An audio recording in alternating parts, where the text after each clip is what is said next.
খাওয়া দাওয়া করতে বসে গিয়েছি, আর রাতে রয়েছে চিকেন আর রুটি, আর সাথে এই দেখো আম।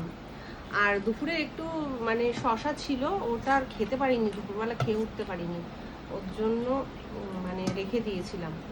তা যাই হোক, এখন বেড়ে নিচ্ছি। এত মাংস তো আমি তো খাবোই না। তুমি কি খাবে? এত? আমি এক টুকরো খাবো। 2-1 পিস থাকলে রেখে দিও। তাই থাক।